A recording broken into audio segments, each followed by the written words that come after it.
My name is Celeste Hayes, 32 years old, and until last Saturday, I thought family drama was something that only happened in movies. I never imagined my mother would slap me across the face at my sister's wedding reception, sending my diamond earring flying across the marble floor, all because I refused to hand over the keys to my penthouse. 50 guests witnessed my humiliation in stunned silence. What followed would change our family forever. Before I tell you how I got my revenge, let me know where you're watching from and hit that subscribe button. I built my life from the ground up. For 10 years, I worked 80-hour weeks as a financial advisor in New York City, climbing the corporate ladder one exhausting rung at a time. While my friends were out enjoying their 20s, I was hunched over spreadsheets advising clients on investment strategies and saving every penny I could. My dream was always to own a piece of Manhattan's skyline, and 6 months ago, that dream finally came true when I purchased my penthouse apartment overlooking Central Park. The day I signed those papers was the proudest moment of my life. Nobody had helped me. Every dollar came from my sweat and sacrifice. I missed countless birthdays, dating opportunities, and even my grandfather's funeral because work had to come first. The penthouse represented everything I had given up and everything I had achieved. My family never understood my ambition. In the Hayes household, my younger sister, Amanda, was always the golden child. She floated through life on charm and good looks, never holding a steady job for more than a few months. While I was working overtime, Amanda was backpacking through Europe on our parents' dime or taking yet another college course without completing any degree. "Not everyone needs to be a workaholic like you, Celeste," my mother would say whenever I expressed concern about Amanda's lack of direction. "Your sister has a free spirit." That free spirit meant Amanda lived rent-free in our parents' guest house until age 30, while I took out student loans and shared a cramped apartment with 3 roommates to make ends meet. Despite this, my parents regularly called me when they needed financial help. "The furnace broke again," my father would say. "Since you're doing so well in the city, we thought maybe you could help us out this time." This time, and the time before that, and the time before that. I always said yes because saying no meant enduring weeks of guilt-tripping phone calls and passive-aggressive family emails. Meanwhile, my accomplishments were treated as expected rather than celebrated. When I made junior partner at my firm, my mother's response was, "That's nice, dear. Did you hear Amanda might try out for American Idol?" The wedding drama actually began brewing 3 months ago when Amanda announced her engagement to James, a dermatologist she had met at a charity gala. James came from old money and had a thriving practice catering to Manhattan's elite. My parents were ecstatic about the match, immediately planning an extravagant wedding that I knew they couldn't afford. "We need to make a good impression on James's family," my mother explained when I questioned the expense of booking the Grand Plaza Hotel for the reception. "Not everyone thinks only about money like you do, Celeste." The irony wasn't lost on me. 2 days later, my father called asking me to contribute to the wedding expenses. I reluctantly agreed to pay for the flowers, writing a check for $15,000 that I had been saving for a vacation. I hadn't taken a real vacation in 3 years. As the wedding approached, Amanda's complaints about me showing off intensified. When I mentioned possibly bringing a date to the wedding, she accused me of trying to steal her spotlight. When I offered to help with wedding planning on my days off, she said I was being controlling. There was no winning with her. The night before the wedding, I arrived at my parents' suburban home for the rehearsal dinner. As I walked up the driveway, I overheard my parents talking on the porch, not realizing I was within earshot. "We'll ask her tomorrow at the reception," my father was saying. "She can't say no in front of everyone, especially James's parents." "Are you sure we should ask for a whole year?" my mother replied. "What if she only offers a few months? A year minimum. Amanda and James need time to build their dream house, and Celeste hardly uses that penthouse anyway with how much she works." I froze in my tracks, the pieces clicking together. They were planning to publicly pressure me into giving up my home for my sister and her new husband. Before I could process this information, my mother spotted me and waved enthusiastically. "Celeste, there you are." "We were just talking about the beautiful weather for tomorrow." I smiled weakly and pushed my suspicions aside. Surely I had misunderstood. Even my parents wouldn't be that presumptuous. But as the evening progressed, I caught my father showing photos of my penthouse to James's parents, describing the views as if the property belonged to him. Something wasn't right, but confronting them the night before Amanda's wedding seemed inappropriate. I decided to wait and see what happened. I had no idea just how public and humiliating the next day would be. The morning of Amanda's wedding dawned bright and clear. Despite my uneasiness about what I'd overheard, I showed up at my parents' house at 7 a.m. sharp to help Amanda prepare. The bridal suite was set up in my old bedroom, now converted to a guest room with no trace that I had ever lived there. Amanda sat at the vanity in her silk robe while the makeup artist worked on her face. When she saw me in the mirror, she barely acknowledged my presence with a slight nod. "I brought coffee and bagels," I said, setting down the bag from her favorite bakery. "I can't eat that. I need to fit into my dress," she replied, though she reached for the coffee immediately. "Not everyone has your metabolism, Celeste." I bit my tongue and hung up my bridesmaid dress, a horrific seafoam green number that Amanda had chosen specifically because it complemented her coloring better than mine. As the makeup artist finished with Amanda and moved on to the mother of the bride, I sat down to help my sister with her hair. "So," Amanda said, meeting my eyes in the mirror, "seeing anyone special these days?" "Not currently," I replied, pinning a curl in place. "Work has been crazy." "That's too bad. Maybe if you weren't so picky, you'd be the one getting married today." She smiled sweetly. "Though I guess your penthouse is like your boyfriend. You're certainly devoted to it." I ignored the jab and continued styling her hair. Amanda had always been skilled at delivering insults wrapped in concern. Before I could change the subject, my mother swept into the room, already dabbing at emotional tears, though the ceremony was hours away. "My beautiful girls," she gushed, though her eyes were fixed solely on Amanda.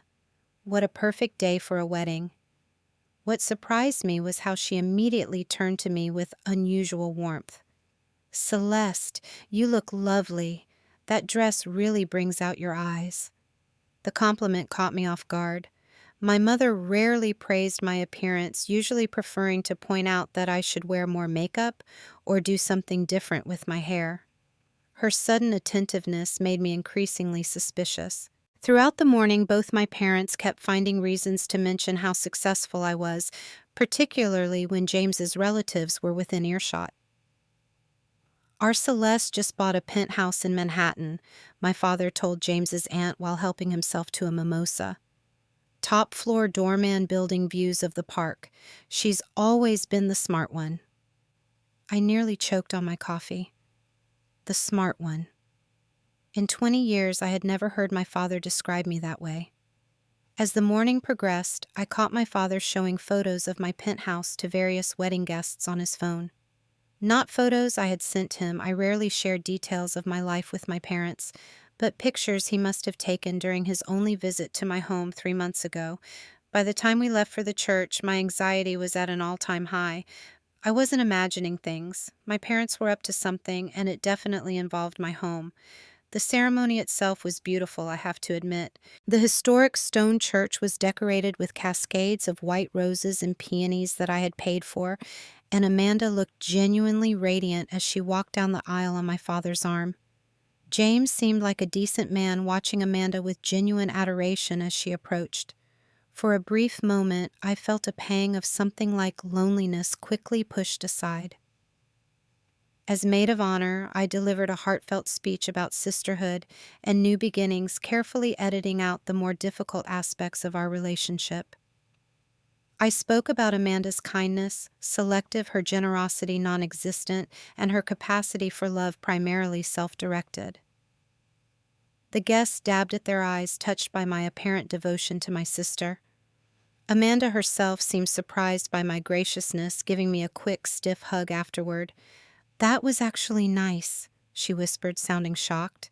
As guests mingled during the cocktail hour before the reception, I noticed my parents huddled with Amanda and James in a corner, all four of them glancing in my direction periodically. James looked uncomfortable, shaking his head slightly, but Amanda seemed to be pleading with him. My father put his hand on James's shoulder in what appeared to be a persuasive gesture. The reception was held at the Grand Plaza Hotel ballroom, dripping with crystal chandeliers and elaborate floral arrangements. I circulated among the guests, making polite conversation and accepting compliments on my speech. Several people mentioned my penthouse having apparently been shown the photos by my father. "Your father says you have 3,000 square feet all to yourself," James's grandmother commented. "In my day, that would house 3 families." "It's an investment," I explained uncomfortably, "and I work from home frequently." As dinner was served, I noticed my parents introducing me to particularly wealthy members of James's family, highlighting my career accomplishments with unprecedented pride. "Celeste manages portfolios worth millions," my mother told James's uncle, a retired surgeon. "She's so dedicated to her work."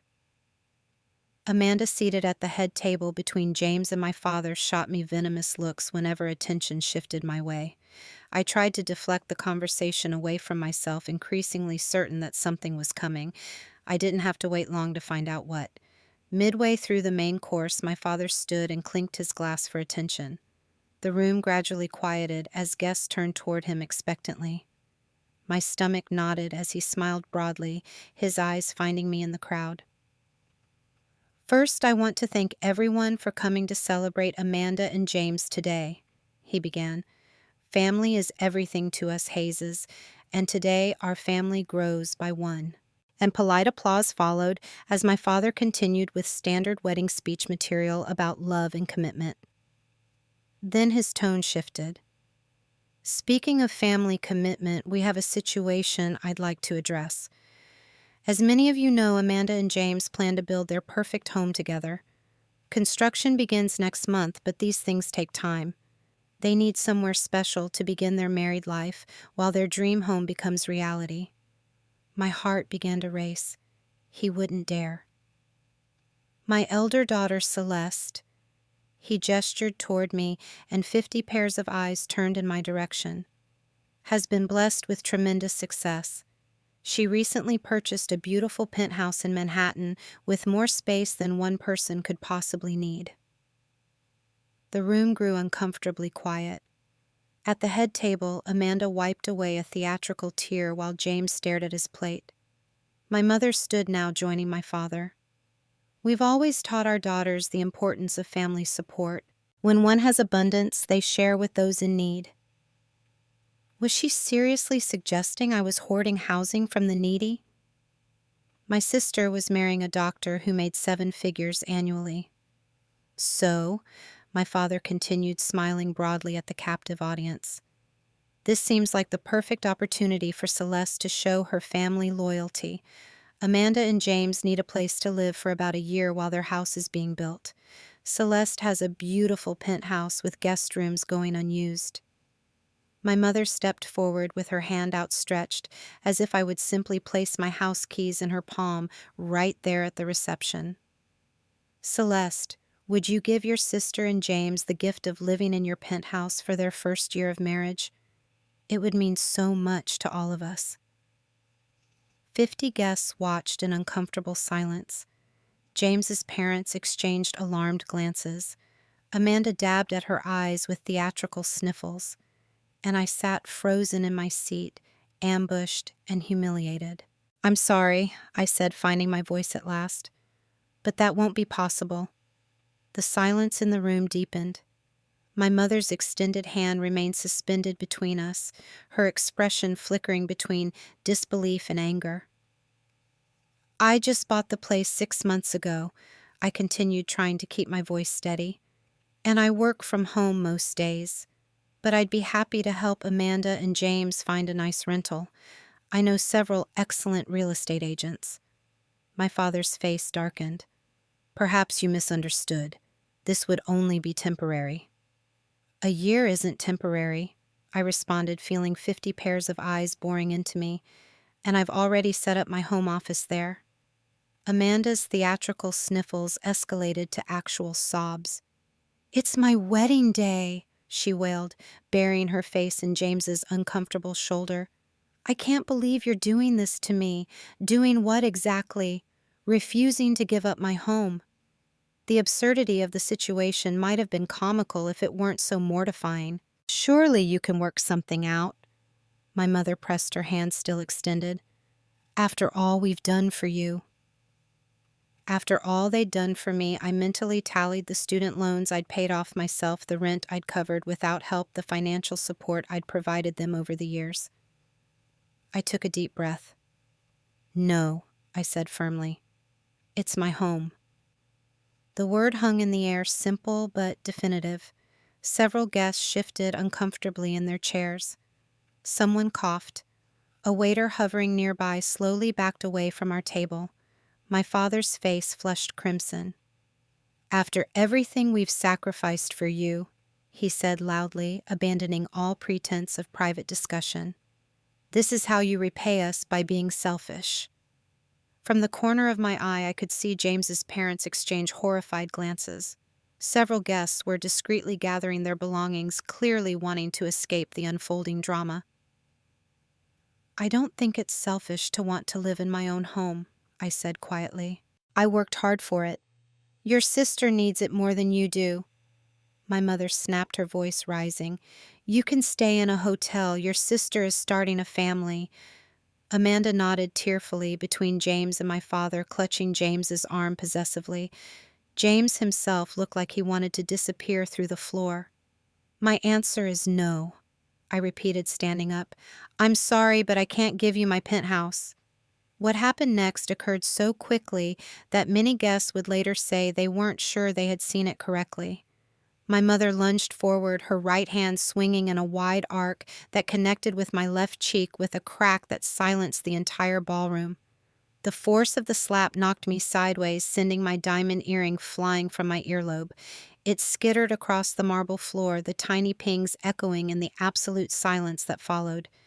Every guest froze. The waitstaff stood motionless.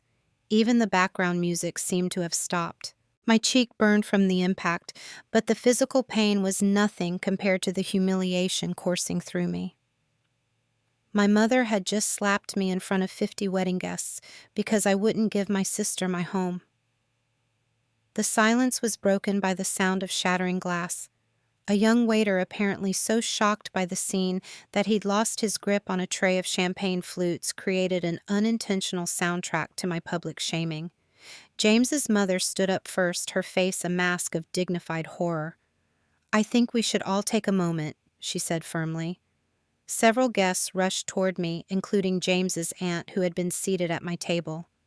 Are you all right, dear? She asked, pressing a cold water glass to my reddening cheek. She's fine, my mother snapped. Celeste has always been dramatic. Amanda, apparently deciding that my assault wasn't generating enough sympathy for her, let out a wail that would have impressed a professional mourner. You've ruined my wedding, she shrieked at me. Everyone's going to remember this instead of my special day. I couldn't speak. The combination of shock, pain, and public humiliation had rendered me temporarily mute. I gently removed the water glass from my cheek, nodded thanks to James's aunt, and walked steadily toward the exit, my head held high despite the tears threatening to spill. Behind me, I could hear the murmur of shocked conversations, resuming my father's voice rising above them as he attempted to salvage the situation with jokes about family passion. The band, apparently receiving some signal from the wedding planner, began playing an upbeat song as if musical distraction could erase what everyone had just witnessed. I had nearly reached the door when I felt a hand on my arm. Turning, I expected to see a concerned guest, or perhaps a member of the hotel staff. Instead, I found myself face to face with my father. "Where do you think you're going?" he hissed, his fingers digging into my arm. "Home," I replied, finding my voice at last. "You can't leave now. You've created enough of a scene. Get back in there and tell everyone you've reconsidered." I stared at him in disbelief. Reconsidered? Mom just slapped me across the face in public because I won't give up my home. She overreacted, he conceded, glancing over his shoulder to ensure we weren't being overheard. But you provoked her with your selfishness. Now be a good girl and fix this. Give us your keys and we'll forget this happened. In that moment, looking into my father's eyes, I finally understood the truth that had been in front of me all along. To my parents, I wasn't a daughter to be loved. I was a resource to be mined. My success wasn't a source of pride for them, except when it could benefit Amanda. "No," I said, pulling my arm free. "This conversation is over." As I walked away, my father called after me. "Don't think you can just walk away from family Celeste. You owe us." Words would echo in my mind throughout the night, a haunting refrain that would ultimately fuel what came next. Back in my hotel room, I sat on the edge of the bed, trembling with shock and adrenaline. My cheek throbbed where my mother had struck me. I caught my reflection in the mirror across the room, mascara streaked down my face, a vivid red handprint blooming on my skin, and only one diamond earring catching the light. The missing earring seemed like a perfect metaphor for the lopsided relationship I had endured with my family for decades. My phone buzzed repeatedly with incoming messages. I had turned off the ringer but couldn't bring myself to power it down completely. Some irrational part of me still hoped for an apology. Instead, I found text messages from various relatives expressing their shock and support. "Just checking you're okay. That was absolutely not right. Call if you need anything. My cousin Sarah." Never seen anything like that in my life. Your mother should be ashamed. My father's brother, Uncle Paul. Are you safe? Do you need a place to stay tonight? James's aunt, the one who had given me the cold water glass. And then there was Amanda's message, a paragraph of accusations. Thanks for ruining the most important day of my life. Everyone is talking about your drama instead of my wedding. So typical of you to make everything about yourself. Mom is devastated that you embarrassed her like this. You need to come back and apologize right now. I stared at my sister's message in disbelief. Somehow, in her version of reality, I was the villain for not giving her my home and for being slapped by our mother. As if on cue, my phone rang with my parents' number. I let it go to voicemail, then listened to my mother's message. "Celeste, this has gone far enough. You need to come back to the reception immediately and fix the scene you've caused. James's parents are very upset and Amanda is in tears. This behavior is completely unacceptable. Call me back right away so we can resolve this before you damage this family any further." I deleted the message, then turned off my phone. Lying back on the hotel bed, I stared at the ceiling, replaying not just today's events, but a lifetime of similar moments. How many times had I been expected to sacrifice for Amanda? How many times had my achievements been diminished while hers were celebrated? The pattern was suddenly so clear. When I earned a scholarship to college, my parents focused on how Amanda felt left out because she hadn't received one. When I got my first apartment, they complained that I hadn't chosen a place with a guest room for Amanda to stay in when she visited the city. When I received promotions, they asked if I could now afford to help with Amanda's credit card debt. And now they expected me to give up my home, the physical manifestation of a decade of hard work, because Amanda wanted it. The entitlement was breathtaking. My thoughts were interrupted by a notification sound from my laptop. Someone had tagged me in a social media post. Curious despite myself, I opened the notification to find that one of Amanda's bridesmaids had posted wedding photos, including several from the reception. In one image, captured moments before the confrontation, my father was clearly showing my apartment photos to James's parents. Out of curiosity, I navigated to Amanda's profile, scrolling through her recent posts. That's when I saw it, a post from 3 weeks ago that she had not shared with me. Sold our apartment today, bittersweet to leave our first home together, but excited for new beginnings. Newlywed life. Moving up. They had already sold their apartment. This wasn't a case of needing somewhere to stay while their house was built. They had deliberately sold their home with the assumption they would move into mine. The ambush at the wedding wasn't a spontaneous idea. It was a calculated plan. My phone lit up with an incoming call from an unknown number. Against my better judgment, I answered. "Celeste, it's Lisa. Sarah gave me your number." Lisa had been my closest friend in college. We had drifted apart over the years as work consumed more of my time, but hearing her voice now was unexpectedly comforting. "I just heard what happened at the wedding," she continued. "Sarah called me in tears. Are you okay?" "I've been better," I admitted, my voice cracking slightly. For the next hour, Lisa listened as I poured out the story not just of the wedding, but of years of similar treatment. She didn't interrupt or offer platitudes, just made occasional sounds of disbelief and support. "Celeste," she said when I finally fell silent, "I need you to hear something. This is not normal. What your family is doing is not okay. It's toxic and abusive."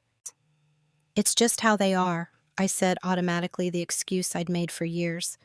"No, that's not acceptable. Parents don't demand their children's homes. They don't slap their adult daughters at weddings.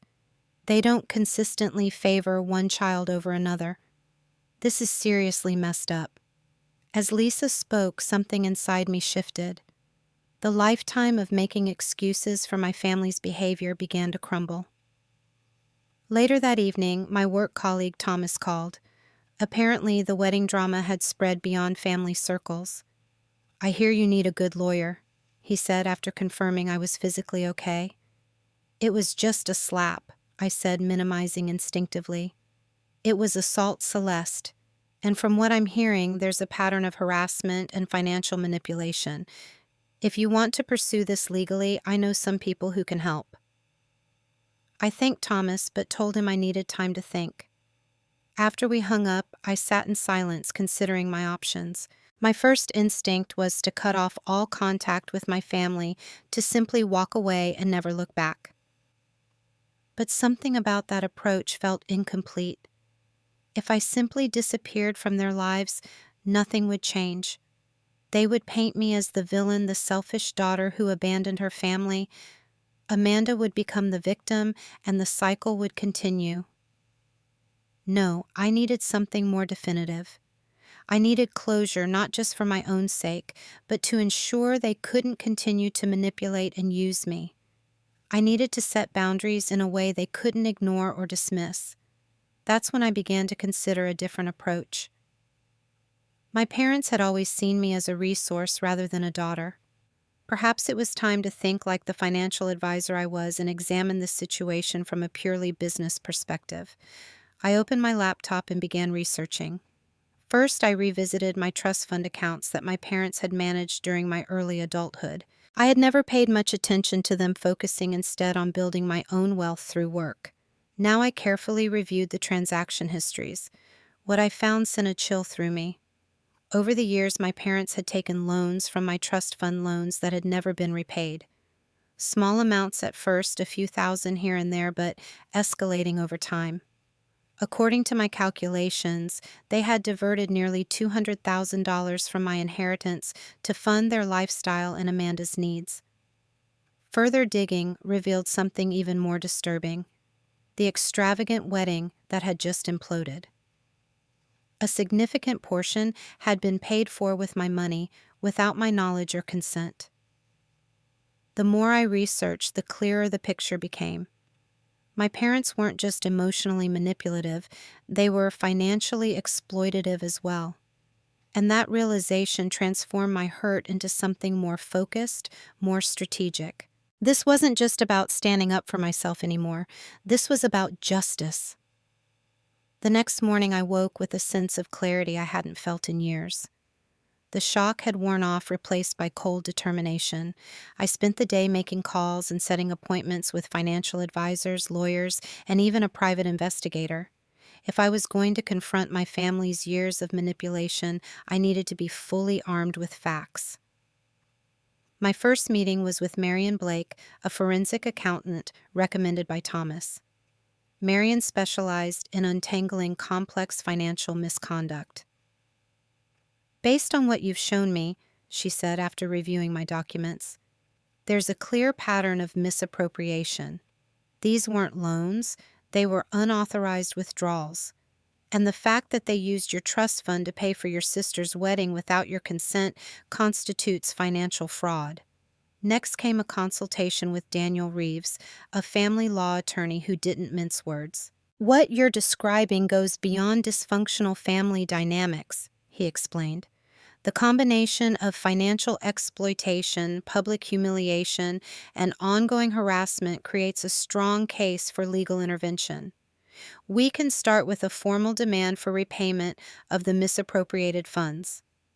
As I left Daniel's office, my phone buzzed with a message from a number I didn't recognize. It was from James's mother. "Celeste, this is Eleanor Peterson. I hope you don't mind that I got your number from the wedding planner. I wanted to check that you're all right after yesterday's unfortunate incident. What happened was inexcusable. If you need support, please don't hesitate to reach out." The message brought unexpected tears to my eyes. This woman barely knew me, yet she had shown more concern for my well-being than my own parents had in years. I replied thanking her for her kindness, and we arranged to meet for coffee the following day. When we did, Eleanor provided insights I hadn't expected. "James is mortified about what happened," she confided. "He had no idea your parents were planning to ambush you like that. Apparently, Amanda told him they had already spoken to you about staying at your place, and you had tentatively agreed." "That never happened," I said, shocked at the blatant lie. "James is beginning to realize that," Eleanor replied carefully. "This has been eye-opening for him and for us. We had reservations about how quickly their relationship developed, but we wanted to be supportive." She hesitated, then continued, "There's something else you should know. Your sister and parents have been telling people that your penthouse was actually purchased with family money and that you're refusing to acknowledge their investment." The brazenness of the lie stunned me. "That's completely false. I have the mortgage in my name alone. Every payment comes from my account." Eleanor nodded. I suspected as much. The story seemed inconsistent with what James had told us about your career. As our conversation continued, Eleanor revealed more disturbing details about how my family had presented themselves to James's family. Apparently, my parents had portrayed themselves as wealthy philanthropists who had financed my education and career, painting me as an ungrateful daughter who refused to reciprocate their generosity. "The wedding incident has caused quite a stir in our social circle," Eleanor admitted. "Several of our friends who attended have expressed concern about the family James is marrying into. Violence at a wedding reception is not something our community takes lightly." I felt a pang of sympathy for James. He seemed like a decent man caught in my family's web of manipulation. "I'm sorry James has been put in this position," I said sincerely. Eleanor patted my hand. "James needs to make his own decisions about his marriage. My concern right now is for you. What your mother did was assault, plain and simple. If you decide to take legal action, my husband and I would be willing to provide statements about what we witnessed." Her support gave me an idea. That evening, I began quietly reaching out to other wedding guests who had witnessed the incident. Many were surprisingly eager to help, sending me video clips they had captured on their phones. One clip clearly showed my mother's slap and my earring flying across the floor. Another captured my father's aggressive behavior when he followed me out, his fingers visibly digging into my arm as he tried to force me to return. I didn't share these videos publicly. That wasn't my goal. But I compiled them as evidence just in case. My investigation took another turn when I received a call from Martin Goldstein, one of my father's business partners. Apparently, rumors of the wedding incident had reached his ears, and he was concerned. Your father and I have several joint investments, Martin explained. Recent changes in his spending patterns have raised some red flags for me. When I heard about what happened at the wedding, it made me wonder if there might be other issues I should know about. Without divulging everything, I shared enough information to confirm Martin's concerns. I think it would be prudent for you to review your business arrangements with my father, I suggested carefully. I appreciate your discretion, Martin replied, and I'm sorry about what happened to you. That's not how families should treat each other. Within days, I learned that several of my father's business associates had begun questioning their investments with him. My father's company, which managed property investments for wealthy clients, operated largely on trust and reputation. The wedding incident, combined with whispers about financial mismanagement, threatened the foundation of that trust. Meanwhile, my forensic accountant had made significant progress tracing the misused funds from my trust. Marion uncovered evidence that my parents had remortgaged their house multiple times using the money not for renovations, as they had claimed to family, but to fund vacations and Amanda's various failed business ventures. The most recent mortgage had helped finance the extravagant wedding. They're essentially broke, Marion concluded during our follow-up meeting. The house has nearly no equity left. Their lifestyle has been supported by borrowing against assets, and unfortunately, your trust fund. The picture that emerged was simultaneously pathetic and infuriating. My parents, desperate to maintain appearances and provide Amanda with the lifestyle they felt she deserved, had been living financial fiction for years. My success had become their backup plan, their safety net when their own resources ran dry. Armed with this knowledge, I instructed my attorney to prepare formal legal notices demanding repayment of the misappropriated trust funds. I didn't immediately file these documents, however. First, I wanted to give my family one opportunity to address these issues voluntarily. 2 weeks after the wedding, I received a message from my father requesting a family meeting at their house. The message was couched in terms of reconciliation, but I could read the desperation between the lines. News of his business partner's concerns had clearly reached him. I agreed to the meeting, but on my terms. I would come with documentation of their financial misconduct, and I would not be bullied or manipulated. The time for allowing their behavior to continue had passed. What I didn't know then was how completely the family dynamic was about to shift. The family meeting was set for Saturday afternoon at my parents' home. I arrived precisely on time, a leather portfolio containing all my financial documentation tucked under my arm. My stomach knotted with anxiety, but I reminded myself that I had truth on my side. My mother opened the door, her face a careful mask of maternal concern. "Celeste, thank you for coming. We've all been so worried about you." I nodded but didn't return her embrace when she leaned forward. The memory of her hand striking my face was still too fresh. In the living room, my father sat in his usual armchair, looking noticeably aged since I'd last seen him. Amanda and James occupied the sofa, Amanda clutching James's hand possessively. James looked uncomfortable, avoiding eye contact with everyone. "Well, we're all here," my father began with forced joviality. "Time to put this unpleasantness behind us and be a family again." I remained standing, declining the offered seat. "Before we begin, I want to clarify why I'm here. This isn't about reconciliation yet. This is about addressing the financial and personal violations that have occurred." My mother's face hardened. "If you're still upset about the little incident at the wedding, you assaulted me in public," I interrupted calmly. "That's not a little incident, but that's actually not why I'm here today." I opened my portfolio and removed the first document, a detailed accounting of the unauthorized withdrawals from my trust fund. "Over the past 12 years, you've taken nearly $200,000 from my trust fund without my knowledge or consent. I have documentation of every withdrawal, including those used to pay for Amanda's wedding." The room fell silent. Amanda's eyes widened as she looked between our parents. "That's ridiculous," my father blustered, but I could see the panic in his eyes. We managed that trust fund for your benefit. Taking money from it to pay for Amanda's wedding was for my benefit, I asked, my voice steady. Amanda turned to our parents' confusion evident on her face. You said you paid for the wedding yourselves. We did, my mother insisted quickly. Your father's business has been very successful. That's not true either. I continued removing another document.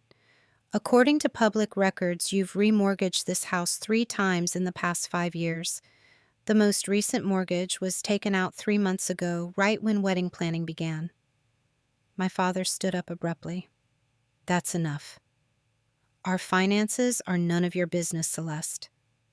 They became my business when you started using my money without permission, I replied, and when you tried to manipulate me into giving up my home because your finances are in shambles.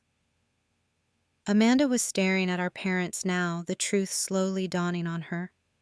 Is this true? Did you use Celeste's money for my wedding? My mother attempted damage control. Only a small portion, darling.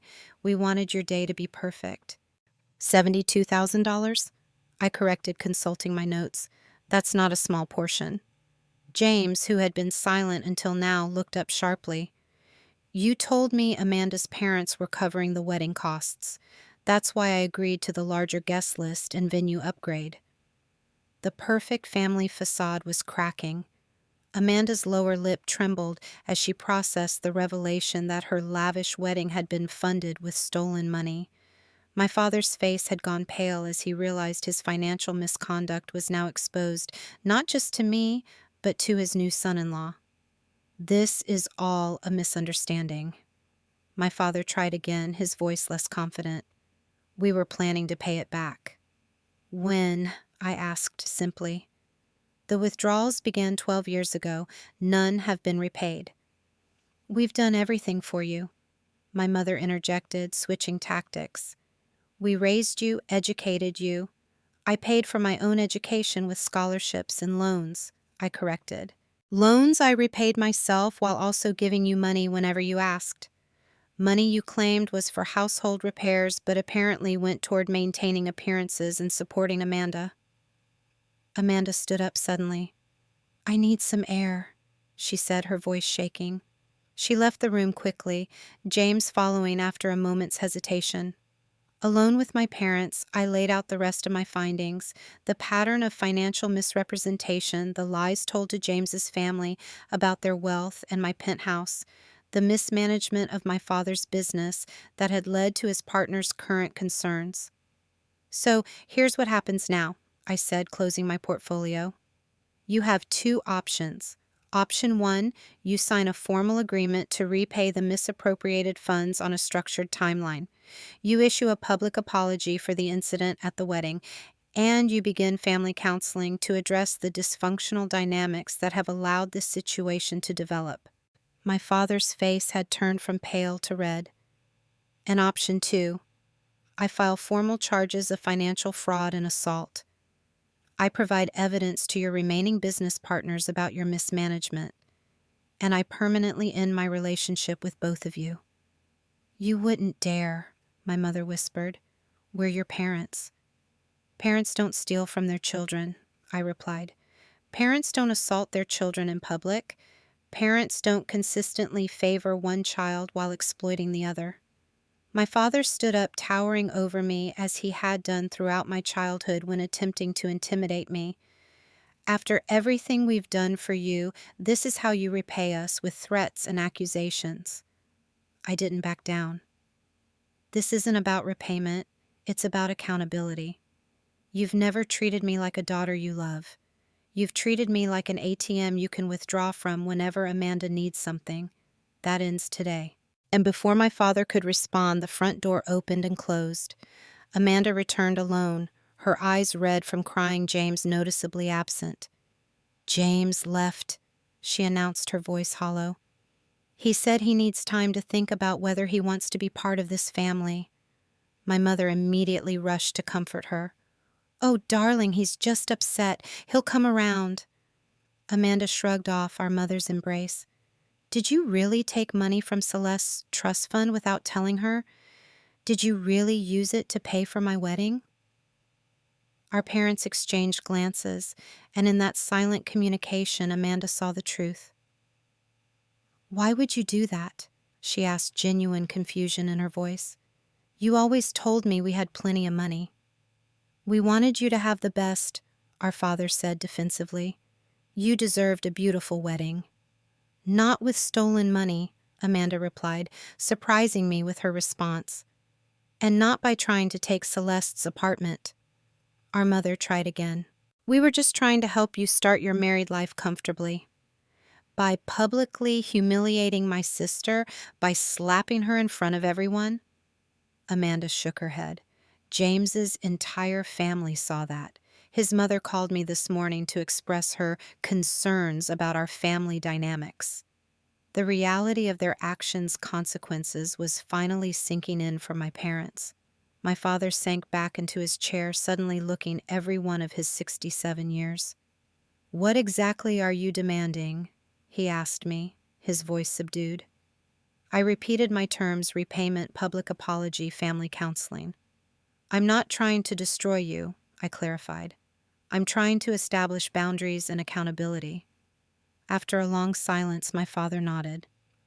We'll need time to consider our options. You have 1 week, I replied, gathering my things. After that, I proceed with option 2.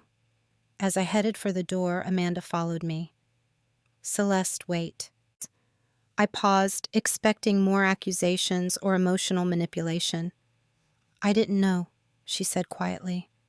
About the trust fund, about them taking your money. I really didn't know. I studied my sister's face, searching for signs of deception. For once, she seemed genuinely distressed. I believe you, I said finally. But you did know about the plan to take my apartment. You sold yours with the assumption you'd move into mine. Amanda had the grace to look ashamed. They convinced me you'd be happy to help, that you'd want to share your success with family. By giving up my home, the home I worked 80-hour weeks for years to afford.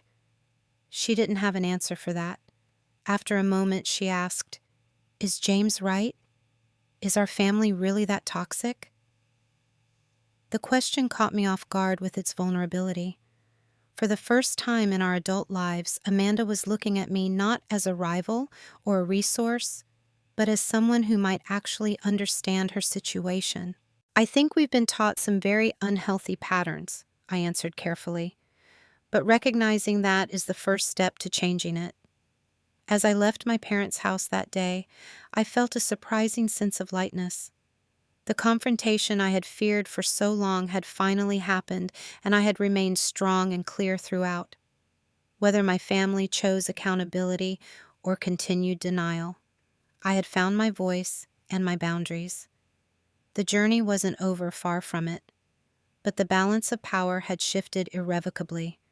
For the first time in my life, I was the one setting the terms of our relationship, and regardless of their choice, I would be okay. 6 months passed before I saw my family again. During that time, my parents' financial house of cards continued to collapse. My father's business partners, alarmed by what they had discovered during their own investigations, dissolved their joint ventures with him. His client base dwindled as word spread about questionable management practices. The family home went into foreclosure proceedings when they missed several mortgage payments. My mother, faced with social ostracism after the wedding incident, finally issued a public apology via social media. It wasn't entirely sincere. She blamed emotional overwhelm rather than acknowledging her controlling behavior, but it was a start. Amanda and James separated temporarily. According to mutual acquaintances, James insisted on counseling before considering reconciliation, shocked by the family dynamics he had married into. I hadn't spoken directly with Amanda, though she occasionally sent tentative text messages asking about my work or commenting on neutral topics like the weather. As for me, I used the time to heal and reflect. I renovated my penthouse, replacing the furniture my parents had criticized and creating a space that truly felt like mine. I started volunteering with a financial literacy program for women leaving abusive relationships, finding purpose in helping others establish economic independence. I also built new friendships, reconnecting with Lisa, and strengthening bonds with colleagues who had supported me during the aftermath of the wedding. For the first time in my adult life, I prioritized relationships that were mutually supportive rather than draining. When my parents finally agreed to a family counseling session, I approached it with cautious optimism. They had signed the repayment agreement for the trust fund money, though they'd negotiated a longer timeline than I'd initially proposed. Economic reality had forced their hand when their own financial resources crumbled. The counseling session was awkward but necessary. My mother still struggled to accept her role in creating our dysfunctional family dynamic, but my father showed surprising insight. "I always thought providing financially was what made me a good father," he admitted during one session. "When Amanda needed more support than we could give, I saw your success as the solution. I didn't consider that I was stealing your future to fix our mistakes with her." Progress was slow and uneven. Some sessions ended in tears or recriminations. Others offered small breakthroughs. We weren't becoming a Hallmark movie family, but we were learning to interact with greater honesty and respect for boundaries. The most unexpected development came 3 months into family counseling when Amanda asked to meet me for coffee alone. We chose a neutral location, a cafe halfway between my apartment and her new modest rental where she was living, while James stayed with his parents. Amanda looked different, somehow less polished, more authentic. She'd taken a job as a receptionist at a real estate office, her first steady employment in years. "I've been doing a lot of thinking," she began after we ordered, "about us, about how Mom and Dad treated us so differently." I nodded, waiting for her to continue.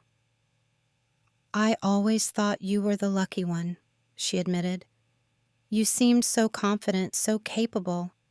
I felt like I could never measure up to you academically or professionally, but now I'm realizing that maybe I was the one who had it easier in some ways. They never expected anything from me." "They expected me to provide for everyone," I replied, trying to keep bitterness from my voice. Amanda nodded. "I'm starting to understand that, and I'm sorry I participated in it, especially the apartment thing." She looked down at her coffee. "James was horrified when he found out they wanted to take your home.